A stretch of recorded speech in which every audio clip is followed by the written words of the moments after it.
Bueno, José Luis Muñoz Muera, llevamos hablando un tiempo, pero Mm. ahora empezamos entre comillas oficialmente. ¿Cómo te encuentras? Bien, bien. ¿Tú cómo estás? Bien, bien, aquí en Ciudad Real, en Castilla-La Mancha. Tú eres de Puerto Llano, de cerca de aquí, tierra Ujú. de Don Quijote. Tú estás ahora mismo en Cracovia. En Cracovia, en Polonia, sí. Me has dicho que llevas 2 años allí. Casi 2 años, sí. Muy bien. Y antes de estar en Cracovia, estuviste 3 años en Estados Unidos, en diferentes ciudades o esencialmente en una sola ciudad, un solo lugar. Esencialmente en una, en Columbia, en Missouri, en el centro de Mm. Missouri. Luego pues viajé, pero pues esencialmente estuve solo en Missouri. Claro, y en estos 5 años has hecho muchas cosas. Por una parte está el tema del teatro, del grupo de teatro que has formado, también las clases de español, esencialmente. También has tenido otro Ujú. trabajo de moderador de vídeos de TikTok, pero sobre Correcto. todo dirías que te define mucho más en estos 5 años todo lo que tiene que ver con la docencia de español. Es lo que más has hecho últimamente, ¿no?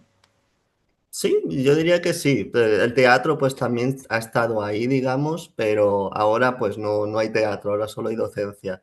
Y pues al fin y al cabo es en la docencia donde puedo ver, digamos, un futuro más estable.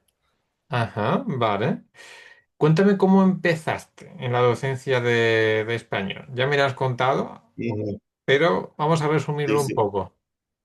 Bueno, pues, a ver, voy a hacer también un retroactivo, o sea, porque en la docencia, así en la docencia, digamos, en general, empecé ya pues cuando estaba quizá en la ESO o en bachillerato, pues porque a mí se me ha dado siempre bien pues estudiar y esas cosas. Entonces, pues clases a amigos, a hermanos de mis amigos y a cosas de esas. Y ahí pues digamos que es cuando empecé yo a ver que, oye, pues esto de enseñar está bonito, es agradable.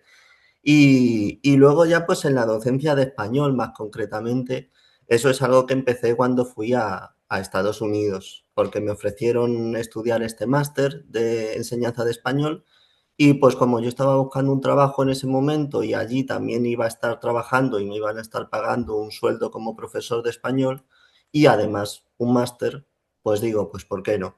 Así que pues decidí irme allí y fue interesante. No diría que fue quizá difícil, no sería la palabra, pero sí eh, dificultoso, digamos, al principio, porque de repente te sueltan el primer semestre sin yo tener ni idea de pedagogía, ni metodología, ni nada, y me sueltan enfrente de una clase de 20 alumnos en una universidad estadounidense, y yo como, ¿qué hago? A ver, pues tenía preparada la clase, obviamente, no es que llegase allí sin preparar nada, pero pues había preparado la clase un poco a mi manera. Y luego ya, pues eso sí, con la práctica, con el feedback que te dan los estudiantes, con las propias clases de la universidad que me enseñaban pedagogía, métodos y cosas, pues ya pues poco a poco uno va mejorando. Claro, o sea, te soltaron en una clase así de Ujú. repente. Era una situación de nerviosismo, de tensión, igual no sabías qué hacer. ¿Estuviste en la sensación, en la situación de improvisar? ¿Improvisaste mucho ahí en directo con tus estudiantes? A ver, hasta cierto punto, mitad y mitad, porque sí que pues yo llevaba, digamos, mi plan de mi clase preparada en el PowerPoint, con sus actividades en el PowerPoint y todo diseñado.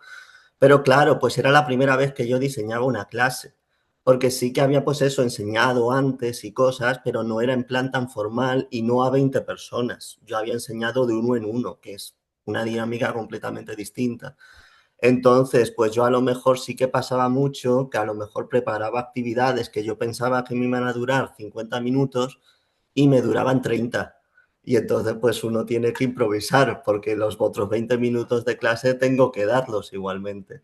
O a veces lo contrario es más fácil, porque pues si preparo más de lo necesario, pues simplemente elimino algunas cosas y ya está.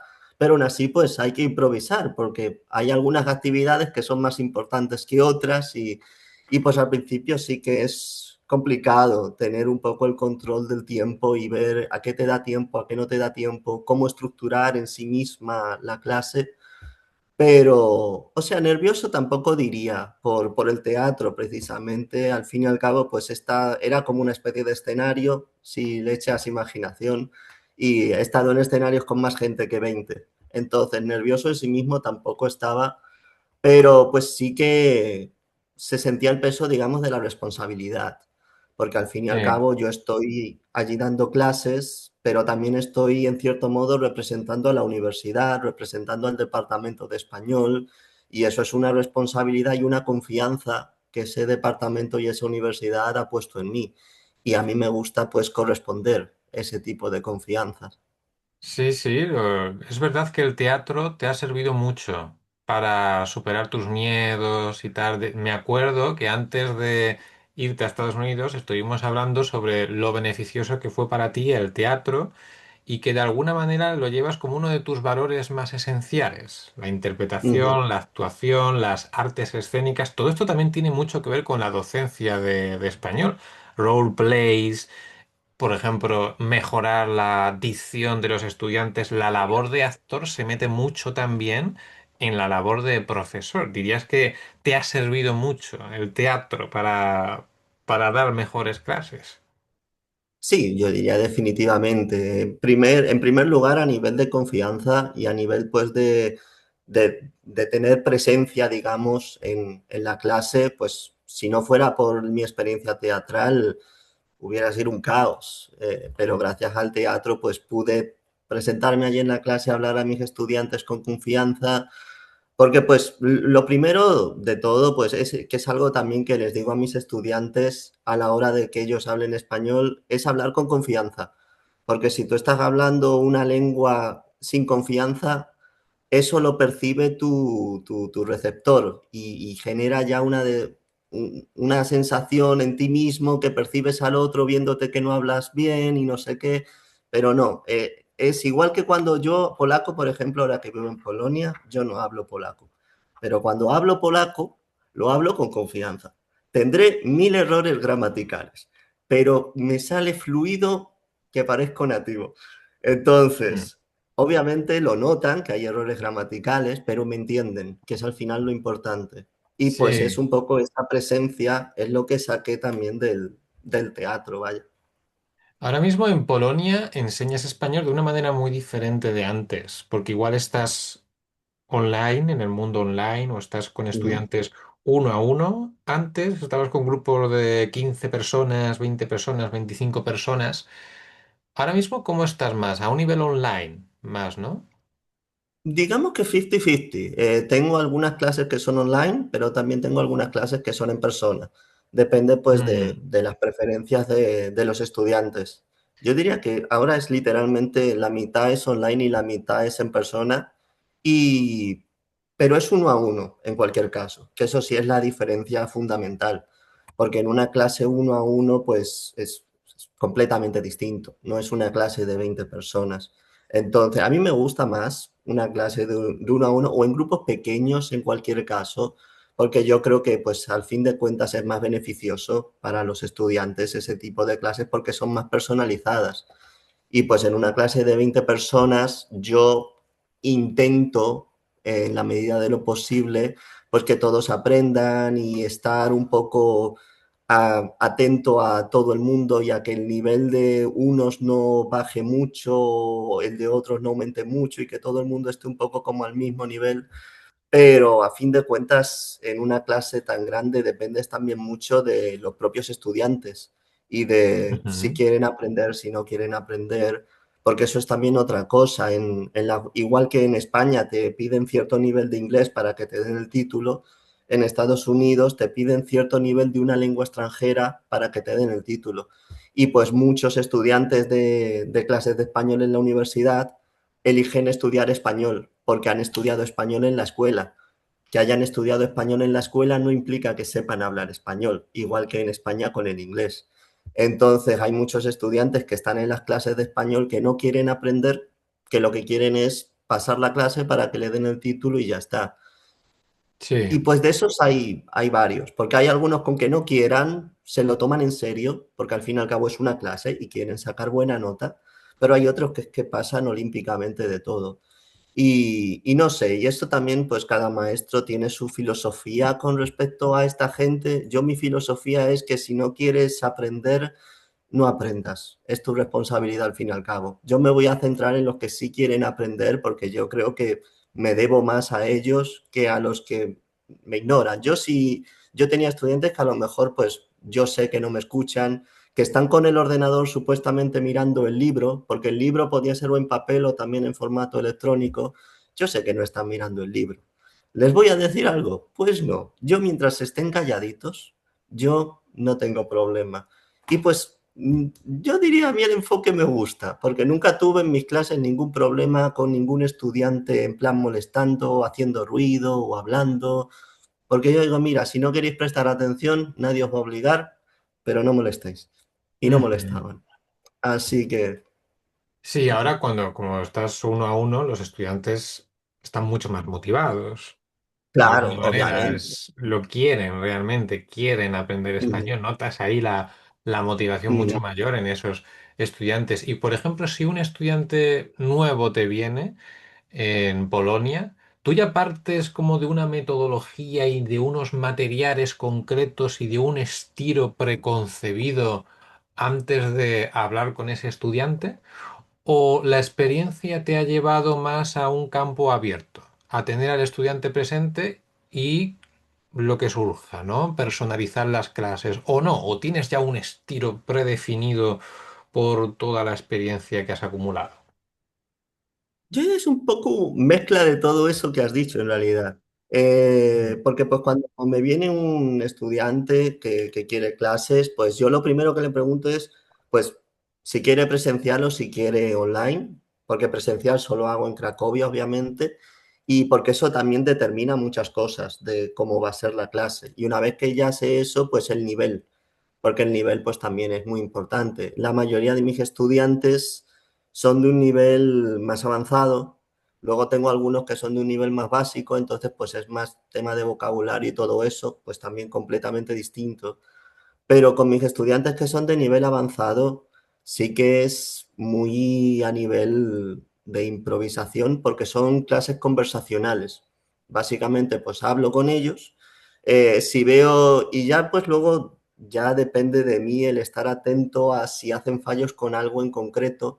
Pues yo qué sé, si veo que el futuro, por ejemplo, es un tiempo que no controlan muy bien, pues yo voy a intentar llevar la conversación hacia contextos donde se vean forzados a usar el futuro, para forzarles, digamos, a practicarlo, pero todo dentro de una conversación natural, porque yo creo que al fin y al cabo, y esto pues también, esto viene directamente de lo que estudié allí en Estados Unidos, pues vimos muchos métodos y muchas pedagogías. Y allí en Estados Unidos, la forma en la que enseñábamos, pues obviamente seguíamos un libro y teníamos un esquema de clases con los temas que teníamos que enseñar cada día, porque en una universidad pues tiene que estar todo organizado para que todo el mundo esté estudiando lo mismo. Pero lo que sí también compartíamos todo era un enfoque de inmersión, era como 95% al menos en español de la clase. Y sí que al principio he de admitir que es un enfoque que a los estudiantes les puede resultar un poco apabullante, quizá, porque vienen de o no saber mucho y de repente que te esté hablando un señor siempre en español puede confundirte un poquito. He de admitir que yo también tenía mis dudas con ese método, porque claro, no es algo que como profesor a mí me saliera natural. Yo si veo que esos estudiantes no están entendiéndome, lo que me sale natural es hablarles en inglés. Y pues sí que es verdad que al principio pues recurría mucho al inglés. Pero pues de vez en cuando el coordinador porque eran 3 niveles de español allí en la universidad y cada nivel tenía un coordinador diferente. Entonces, pues cuando venía al verme el coordinador, que no venía como 2 o 3 clases al semestre, como para ver qué tal lo estábamos haciendo y darnos consejos y todo esto. Y pues gracias a esas visitas de los coordinadores, pues dándome consejos de cómo pues mejorar esos momentos en los que usaba el inglés y no debería, también el feedback de los estudiantes que también daban feedback, pues fue todo un conjunto y al final sí que le cogí cariño y le vi la utilidad al enfoque de inmersión, porque hay muchas formas de hacerte entender, al fin y al cabo, Mm, con gestos, puedes decirlo con otras palabras que a lo mejor se parezcan a palabras que existen en inglés, porque hay palabras mm, que son parecidas. Entonces, sé encontrar esas herramientas. Claro, eso al principio cuesta, pero una vez que te acostumbras ya te empieza a salir como más natural y yo creo que eso mejora mucho el nivel de aprendizaje. Porque, por ejemplo, sí. ahora con los estudiantes que están así a nivel más básico, tengo uno que es polaco, entonces pues, a ver, sí que tengo que usar el inglés porque es que no conozco qué palabras pueden ser parecidas entre el español y el polaco porque no sé polaco. Entonces ahí a lo mejor sí uso bastante más inglés de lo que quizá debería, pero porque hay una barrera lingüística bastante más grande. Pero tengo otro estudiante que es un amigo que vive en Canadá y él habla francés. Él habla inglés también, pero pues su nativo es francés. Entonces sí conozco cosas del francés. Entonces con él sí que hablo casi siempre, casi todo lo que hablo con él es en español. Porque yo sé que me puede entender y si no, pues cambio a palabras que se parezcan a las palabras francesas. Entonces, pues es eso, porque ese enfoque comunicativo, conversacional, de inmersión, pues tiene que tener en cuenta también la lengua del estudiante para adaptarse a esa lengua. Pero Sí. yo diría que es, y volviendo, porque me he ido un poco por los cerros, volviendo a tu pregunta, pues es un enfoque de inmersión y conversacional, más el que busco yo. No suelo usar, bueno, no uso nunca ejercicios de libros o de completar frases o de cosas de esas. Yo prefiero, para ver si un estudiante ha aprendido algo o no lo ha aprendido, pues prefiero que se ponga a decirme cosas que me hable de algo y que hablándome de algo, pues yo vea si esa estructura está entendida o no está entendida. Vale, vale. ¿Y no te has encontrado igual algún estudiante que con su mirada o con su forma de ser ha dicho, pues yo quiero ejercicios de gramática, tengo una mente muy lógica, dame Ah, 80 ejercicios de ser y estar y los voy rellenando y ya está? O que te lo haya dicho de manera indirecta o directa. mm, sí, sí ha habido estudiantes que me pedían ejercicios y a alguno le he dado ejercicios porque, pues a ver, tengo, yo lo que hago es los ejercicios que usaba para las clases de Estados Unidos, pues son esos los que uso. Y cuando alguien me pide ejercicios, pues yo le mando los ejercicios. Lo que pasa es que también, o sea, yo se lo mando, no es que hagamos los ejercicios en la clase, porque la clase sí que la quiero mantener conversacional, porque yo creo que al fin y al cabo es lo que funciona. Y pues si me están pagando para que les enseñe, pues no quiero, digamos, estafarles. Yo quiero ser honesto con mi metodología y hacer lo que yo creo que les va a beneficiar Mm, más. Pero si me piden ejercicios, yo se los doy y ellos los hacen en casa y luego pues los corregimos cuando llega mm, la clase. Entonces es más como trabajo extra que ellos pueden hacer. Pero también lo que me ha enseñado la experiencia es que al principio hacen los ejercicios, pero después de dos o tres veces empiezan a olvidarse de hacer los ejercicios. mm. Entonces, yo creo que ni siquiera ellos en realidad quieren o necesitan los ejercicios. Yo creo que está más vinculado a una forma tradicional de la enseñanza que es en base a ejercicios repetitivos, que es como ellos han aprendido lenguas y como que la necesitan, como que vinculan el aprendizaje de la lengua con ejercicios repetitivos. Pero con el tiempo ellos mismos se dan cuenta que no quieren hacerlos, que no necesitan hacerlos y eventualmente dejan de pedir ejercicios. Sí. Entonces, ujú. ¿Y con las clases online usas diapositivas PowerPoint o Canva con sus imágenes y sus dibujos y sus letras bonitas? ¿O eres más de lanzarse a la piscina directamente tú y yo hablando y vamos a por ello? Soy más de directamente hablando. Y pues conforme vamos hablando van surgiendo necesidades. Pues hablamos de cualquier cosa y pues la conversación evoluciona hacia sitios diferentes cada día. Y dependiendo de dónde evoluciona, pues eso nos lleva a contextos gramáticos o léxicos diferentes. Y pues lo que sí uso es una, digamos, no es una diapositiva, pero sí es una diapositiva, es un PowerPoint donde tengo una diapositiva en negro que uso como pizarra, básicamente. Entonces no uso ni Canvas ni nada, soy más rudimentario. Mi pizarra es una diapositiva en blanco, en negro, en un PowerPoint. Entonces, pues les comparto eso a modo de pizarra y en esa pizarra es donde hago explicaciones, donde pongo palabras, tipo de léxico y todas esas cosas. Así que pues sí, porque a ver, soy un poco tradicional, también me gusta usar una pizarra cuando puedo usar una pizarra. Así que en clases online, sobre todo, bueno, únicamente en realidad con estudiantes que tienen un nivel más bajo, porque estudiantes que tienen ya un nivel suficiente para tener una conversación, no necesito pizarra, porque no necesitan ver las cosas escritas o explicadas. Pero la pizarra sí que me permite, pues esto que hablábamos antes de la inmersión, con la pizarra puedo evitar usar otra lengua que no sea el español, porque puedo hacer dibujitos, porque puedo Mm. hacer paralelos, puedo hacer imágenes que ayuden a esa comprensión del lenguaje sin abandonar la lengua española. Entonces, sí que uso una pizarrita, pero que es una diapositiva en negro. Sí, ¿sabes qué pasa? Muchas veces igual hay muchos másteres, hay muchos cursos sobre cómo enseñar español. Tú has estado en Estados Unidos y luego que ese máster oficial en España, online, un año, 2 años, 3 años. Y a veces después, cuando uno está en la práctica, en la docencia, en el ejercicio profesional, no sé si te has dado cuenta de que hay cosas que son mucho más sencillas de la inmensa cantidad de datos e información y teoría que te ponen en los másteres o en los cursos, que hay cosas que consisten en estar en el momento presente, tener empatía, escuchar a la otra persona. Y luego en los Ujú, cursos de docencia hay como un libro sobre 80 páginas con el enfoque comunicativo, otro libro con 90 páginas sobre el enfoque basado en tareas, haz un resumen. Pero realmente ujú. incluso hay cosas que se pueden reducir a la esencia, ¿no? Y practicar esa esencia, esa escucha, ese momento presente. ¿Te has dado cuenta también de esto o es solo impresión mía? Sí, o sea, hasta cierto punto yo estaría de acuerdo. Sí que, o sea, yo como una persona que empecé a aprender pedagogía allí en Estados Unidos, yo creo que aprendí tanto a nivel teórico como a nivel práctico con las clases que enseñaba. Obviamente a nivel práctico es quizá, a ver, es al fin y al cabo, como dices, es la experiencia que cuenta, es donde vas a aprender pues cómo son las cosas en el mundo real. Y sí que es verdad que pues a nivel teórico hay algunos enfoques que dices, pero ¿esto qué es?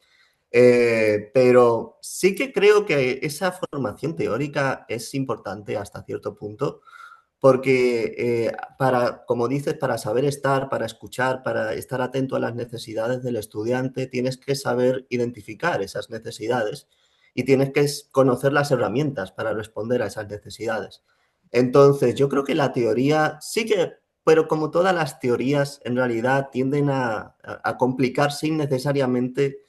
Eso es algo que pasa en todos los campos científicos y la pedagogía no es excepción en eso, porque les gusta meter palabras rimbombantes para que suene súper científico y súper maravilloso. Sí que se puede todo simplificar más, pero sí que yo creo que es muy importante conocer los enfoques distintos, aunque no los uses, porque a lo mejor va a llegar una ocasión en la que tú ves que un estudiante tiene una personalidad o tiene unas necesidades que responden a un enfoque bastante particular y que te puede resultar útil aunque no lo hayas usado antes. Y en ese sentido, yo creo que es importante también tener un conocimiento pedagógico teórico. Sobre todo, como dices, hay que saber aplicarlo eso a la práctica, porque en ningún momento el conocimiento teórico tiene que ser una especie de plantilla donde vas haciendo checks si vas cumpliendo las cosas que te dice la teoría. No se debe seguir al pie de la letra. Pero si no la conoces, no tienes herramientas, al fin y al cabo, a nivel en la práctica. Entonces, yo sí que estoy agradecido por conocer esa Mm. teoría que no conocía antes. Sí, y a veces te has sentido también psicólogo o coach dando clases, porque se mezclan varias Mm, cosas, ¿no? Porque tienes que escuchar a la otra persona y conocer sus intereses y es un poco ujú, psicología a fin de cuentas y gestionar su nerviosismo y su ansiedad y todo eso. ujú. Sí, completamente. Sobre todo, pues a nivel de nerviosismo y todo, es gente que está empezando a aprender español o incluso gente que ya tiene un nivel bastante avanzado, pero que a lo mejor no usan mucho el español y tienen una percepción de su español que es peor de lo que es en realidad. Y pues es la labor del profesor hacer que se sientan cómodos hablando español, a fin de cuentas. Y eso es algo que he hecho con todos los estudiantes que he tenido, porque todos los estudiantes, y yo creo que casi todos los estudiantes en general, vienen con cierto nerviosismo y con cierto reparo a hablar en español o en cualquier otra lengua que estén aprendiendo. Eh, no sé muy bien por qué. Quizá por el sistema tradicional de enseñanza que remarca mucho los errores en vez de pues felicitar por los aciertos. Y pues en esto también pues es saber cómo corregir a esos estudiantes para que las correcciones que les hagas no les hagan sentir mal como que hablan mal español, sino que sean construcciones que ellos tomen correcciones que ellos tomen de forma constructiva, que les ayuden a seguir adelante sin minar su autoestima a la hora de hablar. Entonces, Ujú. eso sí es algo, yo con todos los estudiantes he tenido, digamos, la charla sobre la autoestima de hablar español o el hablar una lengua extranjera, como pues yo qué sé, yo por ejemplo cuando hablo inglés, yo cuando hablaba inglés en la Universidad de Castilla-La Mancha, yo digamos mi inglés era todavía bonito, era muy británico si acaso, porque yo aprendí inglés con irlandeses en una academia que hay en Puerto Llano que son irlandeses y era un inglés muy, muy conservador a nivel fonético, digamos. Pero eso ya se ha perdido y no tengo intenciones de recuperarlo. Primero pues, por toda la influencia estadounidense, que al fin y al cabo te come el idioma. Pero segundo y más importante, porque yo cuando fui allí a Estados Unidos, pues a ver, pues yo soy relativamente blanco, no soy blanco blanco, pero soy más blanco que los latinos. Entonces, yo cuando voy a Estados Unidos, si alguien me ve, parezco blanco, no parezco hispano, parezco blanco, que son Ujú. razas distintas en Estados Unidos, porque los españoles son considerados latinos también. Entonces, y hablando con otros compañeros, hay una compañera de Venezuela que lo mismo, que es muy blanca ella, y que lo mismo, y ella sí me hablaba porque ella ya es una persona mayor y ha estado en muchos sitios de Estados Unidos, en varias universidades, y la conocí allí porque estaba estudiando el mismo máster. Y ella sí me hablaba de cosas de racismo, de gente que la trataba de una forma an- antes y después cuando ella se ponía a hablar y hablaba con acento, empezaban a tratarla de una forma diferente. Lo vi en compañeros míos, compañeros que pues tenían un color de piel más oscura y había gente que no les entendía cuando hablaban inglés. Yo sí les entendía cuando hablaban inglés, pero había otros que no. Entonces, yo ahí decidí que por qué tengo que tener un acento inglés que no es el mío. Entonces, yo ya decidí no hablar inglés con un acento impostado. Y yo cuando hablo inglés con un acento hispano, que se me entiende Mm. perfectamente y me da igual si no lo entiendes, porque el problema no es mío, sinceramente. Y pues intento dar esa sensación de seguridad y de que les dé igual a mis estudiantes. Yo mi objetivo no es que hablen con un acento nativo y cuando ellos tienen ese objetivo yo se lo quito de la cabeza, porque eso no es relevante, eso no es importante. El Y, objetivo de aprender una lengua no es sonar nativo, no eres nativo ni tienes que serlo. Tienes tu cultura, tienes tu todo. No tienes que abandonar eso a la hora de aprender una lengua.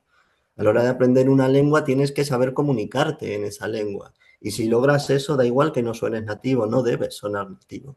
y hay gente que Entonces, quiere llegar al B1, al B2, al C1, por tener ujú, un examen oficial, ¿no? Pero igual ujú, eso no significa nada. Por ejemplo, aquí en España es más fácil sacar el C1 de Oxford en inglés que el C1 de Cambridge. Pero ¿cómo puede ser si es el ujú, mismo C1? ¿Te guías por eso, por A1, A2, B1, B2?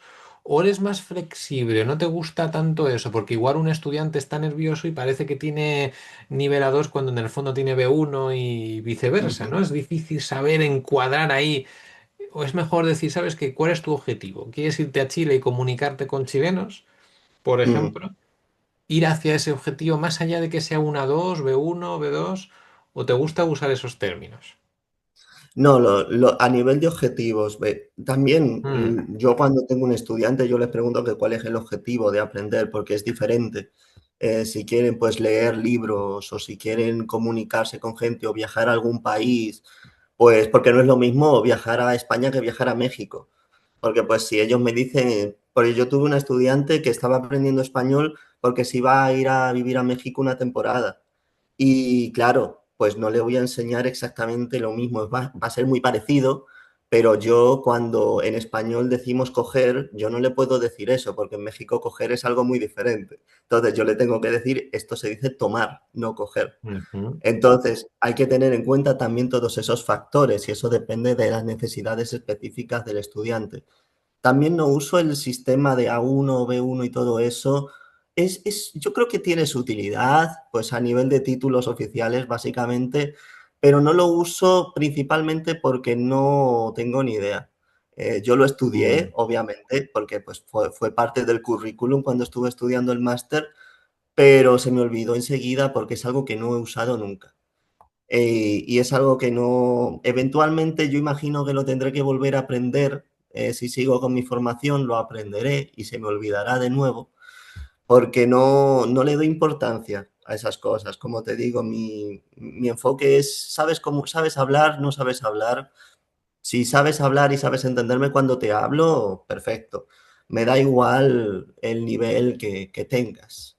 Entonces, y como mm, en realidad en esos exámenes de C1 o C2 incluso, a ver, hasta cierto punto la fonética es importante, pero yo creo que el acento, y no lo sé, en esto ya corrígeme si me equivoco, pero el acento tampoco tiene tanto peso a nivel de esos exámenes, es más a nivel fonético, a nivel acentual, porque hay cosas que a nivel acentual sí que cuesta a algunos estudiantes extranjeros, pues a nivel de verbo, pues no es lo mismo decir tomo que tomó. Y eso hay estudiantes que les cuesta entenderlo. Y eso es algo que sí corrijo, porque eso es algo importante de corregir. sí, Si no lo corriges, sobre todo en los estudiantes que están aprendiendo español casi de cero, que tengo alguno, hago hincapié en que tengan cuidado con los acentos porque cambia de significado, tomo que tomó. Así que quitando esas cosas que pueden parecer cosas menores, pero en realidad no lo son, pero a mí me da igual que otro tipo de cosas más. La R, por ejemplo, yo no pronuncio bien la R y soy nativo en español. Yo digo R. Puedo decir R, pero me tengo que mm, esforzar en decir R. Yo digo R, que es una R más británica, si acaso. Nunca me ha salido la R. Me sale si la fuerzo. Y soy nativo, entonces da igual, se me entiende. Lo importante, yo le digo, es que hagas la diferencia entre cosas que tienen que ser diferentes, mm, pero tiene que sonar diferente que perro. Da igual que digas perro, como digo yo, o que digas perro, con la R bien fuerte, pero tienen que sí, sonar pero y perro diferentes. Si suenan diferentes, da igual cómo pronuncias las cosas, pero la gente tiene que saber a cuál te refieres, que es al fin lo que importa. Y no sé, a nivel de título y todo eso, pues es importante para las cosas que es importante, pero si el objetivo es comunicativo, ese título a mí no me significa nada. Y no sé, y hasta cierto punto estoy en cierto modo en desacuerdo con esa titulitis que hay en nuestra sociedad. Porque yo si fuera un examen de esto y digo perro, me van a decir que no pronuncio la R, pero soy nativo, así que yo déjame hablar como me dé la gana hablar. Entonces, porque hay una hipercorrección en ese tipo de títulos y es una hipercorrección que hasta cierto punto es medio colonial, porque el español correcto va a ser un español que siempre va a ser muy español y muy poco latino. Y eso tiene un enfoque bastante imperialista y bastante colonial que no es del todo correcto. Y de eso yo recuerdo varias discusiones allí en Estados Unidos, porque en el máster pues había más gente estudiando, dando clases también, y el español que se enseña en el libro es un español que es una mezcla de todos los españoles, por así decirlo. Es un español que no habla nadie y habla todo el mundo. Y sobre todo en el tema del uso de preposiciones como por y para, eso cambia un montón. O qué versus cuál, el uso de ese tipo de expresiones cambia muchísimo dependiendo de los países. Y claro, yo enseñaba siempre el uso de esas preposiciones o de esos artículos o de esas cosas como yo las usaba, porque yo, español, uso el español correcto. ujú, Entonces, yo no tenía ningún problema con eso, pero claro, entendía las quejas y respetaba las quejas y apoyaba las quejas de otros profesores eran estudiantes como yo que decían, pero es que en mi país no decimos esto así, lo decimos así. Y tienen razón, no es incorrecto, pero según ese libro, si esa gente estuviera haciendo un examen, estarían hablando mal una lengua que les es nativa.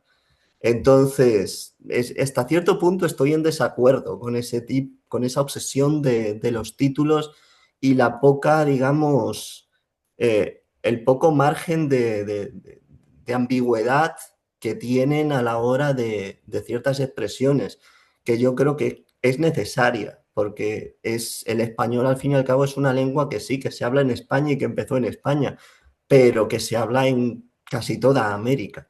Entonces, tienes que respetar eso también. No, no puedes decir que el español correcto es el que hablan los 50 y pico millones de gente que habla en España y el que hablan los cientos de millones que hay en el continente americano es inferior. Yo creo que hay una perspectiva un poco colonial en ese aspecto. Por eso no me centro yo mucho en niveles. Sí, yo también confundo la L con la R, sobre todo cuando hablo rápido, cuando hago rap y Ujú. tal. Me lo han dicho varias veces, personas distintas. Tú cuando oyes R es L, ¿no? Y tal. Y es verdad, puede ser que sea algo de logopedia. Todos tenemos algo ahí en el Exactamente. cerebro, aunque sea Ujú, poco, ¿no? Entre la P y la T, o la T y la D, y la L y la R y la ujú, L, la R y las dos Rs. Y no hay nada perfecto, ¿no? Como no existe lo perfecto, realmente. Bueno, se va agotando el tiempo. Ya ujú, pronto, José Luis, te vienes a España este año, el año que viene. Son tus planes, ¿no? ujú. Sí, no Sí, sé o sea. si antes de este verano, después de este verano. Ujú. Sí, ese es un poco el plan, porque también pues he estado viajando mucho por todas partes y sí siento que tengo que ir un poco a descansar. No sé cuánto me durará, porque a lo mejor luego me vuelvo a ir, pero en principio el objetivo es estar más de 3 meses, al menos, descansando Ok. un poquito. Pero no sé, no tengo ni idea de lo que haré, sinceramente. Bueno, pues nos veremos posiblemente por Ujú. España, por Puerto Llano, Ciudad Real. Ya nos Sí, sí. vamos contando. Y espero que tengas Ujú, más estudiantes y tal. Luego te pondré este vídeo entre mañana y pasado. Te pasaré ujú. también el enlace. Y nada, vamos hablando. Un placer, José Luis. Perfecto, igualmente. Bueno, Adiós. nos vemos. Nos vemos.